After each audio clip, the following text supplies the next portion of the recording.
જય હિન્દ મિત્રો, હું મિલન વરિયા. આપણી YouTube channel learn today lead ટુમોરોમાં તમારા બધાનું હાર્દિક સ્વાગત છે. આપણે વાત કરતા હતા ભારતના બંધારણની, અને એમાં છેલ્લે છે ચેપ્ટર નંબર 12 સુધી જોઈ લીધું હતું કે રાજ્યનીતિના માર્ગદર્શક સિદ્ધાંતો એટલે હું ક્યાંથી લીધું હતું અને કઈ કઈ બાબતનો સમાવેશ થાય છે એની કંઈક વાત કરી હતી. તો જુઓ, તમે એ બધા આગળના ચેપ્ટર ના જોયા હોય, એના લેક્ચર ના જોયા હોય, તે આપણી યુટ્યુબની પ્લેલિસ્ટમાં આપેલા છે, ત્યાંથી જોઈ શકો છો. તો આપણે વાત કરીએ આજે ચેપ્ટર નંબર 13ની. 13મા નંબરનું ચેપ્ટર આપણે ચાલુ કરશું. તો આજે 13મા નંબરનું ચેપ્ટર છે એ મૂળભૂત ફરજો છે, બરોબર. ફંડામેન્ટલ ઓફ ડ્યુટીઝ જેને કહેવાય, મૂળભૂત ફરજો, એની કંઈક વાત કરશું. તો રાજ્યનીતિના માર્ગદર્શક સિદ્ધાંતો છે ને એ ભાગ 4માં આવતા હતા, અને જે મૂળભૂત ફરજો છે એ શેમાં આવે છે? બંધારણમાં ભાગ 4A આવે છે, 4A આવે છે.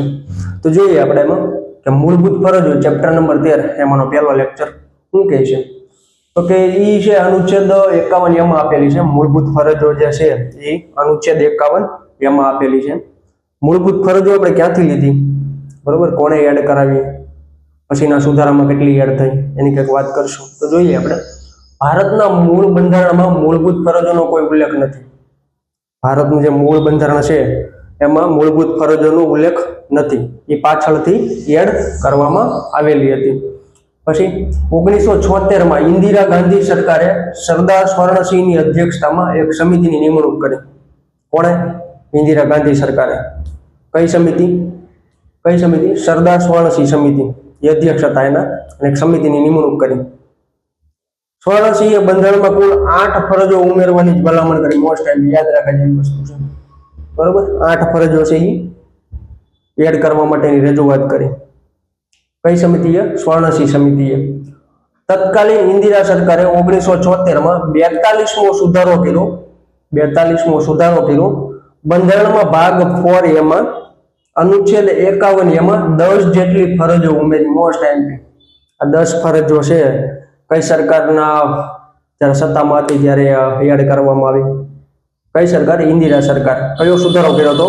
42મો સુધારો કર્યો હતો, અને 10 જેટલી મૂળભૂત ફરજો ભાગ 4A અનુચ્છેદ 51 એડ કરવામાં આવી. પછી ત્યારબાદ 86મો સુધારો 2002માં અનુચ્છેદ 51 તે 11મી મૂળભૂત ફરજ ઉમેરાઈ. 42મો સુધારો કર્યો, 10 એડ કરી. 86મો સુધારો કર્યો 2002, અને 11મા નંબરની અનુચ્છેદ 11મા નંબરની જે મૂળભૂત ફરજ છે એ એડ કરવામાં આવી. કઈ જગ્યાએ? અનુચ્છેદ નંબર 51 ભારતને મૂળભૂત ફરજોનો ખ્યાલ રશિયામાંથી લીધેલ છે. મોસ્ટ ટાઈમ યાદ રાખવા જેવી વસ્તુ. આપણે મૂળભૂત ફરજો છે એ ક્યાંથી લીધેલી છે, અથવા તો કોનો ખ્યાલ વિકસાવેલો છે, ક્યાંથી લીધેલું છે? રશિયામાંથી. રશિયામાંથી મૂળભૂત ફરજો છે એનો ખ્યાલ આવેલો છે, ત્યાંથી સ્ટડી કરેલું છે, અને આપણા બંધારણમાં એડ કરેલું છે. લોકશાહી દેશમાં ભારત સિવાય માત્ર જાપાનમાં બંધારણમાં મૂળભૂત ફરજોનો સમાવેશ છે. જે લોકશાહી દેશો છે એમાં ભારત સિવાય કે જાપાન છે એ લોકશાહી દેશ જ છે, તો એમાં પણ મૂળભૂત ફરજો જોવા મળે છે. પછી મૂળભૂત ફરજો ન્યાયાલય દ્વારા કાયદાકીય રીતે અમલ કરાવી શકાય નહીં. કાયદાકીય રીતે ન્યાયાલયથી એને અમલ કરાવી ન શકાય. મૂળભૂત ફરજો છે એ આપણી નૈતિક ફરજ છે બધાની, બરોબર. એ કમ્પલસરી છે એવી વસ્તુ ક્યાંય ઉલ્લેખ કરેલો નથી. મૂળભૂત અધિકારો છે એનું ઉલ્લંઘન થાય તો સુપ્રીમ કોર્ટમાં જઈ શકાય, પડકારી શકાય કે આનું ઉલ્લંઘન થયું છે. રાજ્યનીતિના માર્ગદર્શક સિદ્ધાંતો છે એ કમ્પલસરી નથી, પણ રાજ્યની રાજનૈતિક ફરજ છે, બરોબર. રાજ્ય પ્રયત્ન કરશે જે રાજ્યનીતિના માર્ગદર્શક સિદ્ધાંતો આપેલા છે એમાંની હરેક બાબતમાં એની રાજનૈતિક ફરજ છે. જ્યારે મૂળભૂત ફરજો છે એ દરેક ભારતીય નાગરિકના ફરજમાં છે, એનું રાજનૈતિક ફરજ છે, બરોબર. આપણા બધાની ફરજ છે. આમાં જે પણ 11 ફરજો આપેલી છે એ આપણી હરેક ભારતના નાગરિક કે કોઈ પણ બિન નાગરિક હોય બધાની ફરજો છે જે ભારતમાં રહે છે, એને કમ્પલસરી માનવી જોઈએ. માનવી પડે નહીં, માનવી જોઈએ. શું કામ? એને કાયદાકીય રીતે એનો અમલ કરી શકાતો નથી. એ આપણી ફરજ છે, આપણે સ્વેચ્છાએ અપનાવવી જોઈએ અને એને ફોલો કરવી જોઈએ. પછી જોઈએ મૂળભૂત ફરજો 11 છે, એમાંથી આપણે 3 ફરજો છે અત્યારે જોઈએ. તો કઈ કઈ 3 ફરજો છે?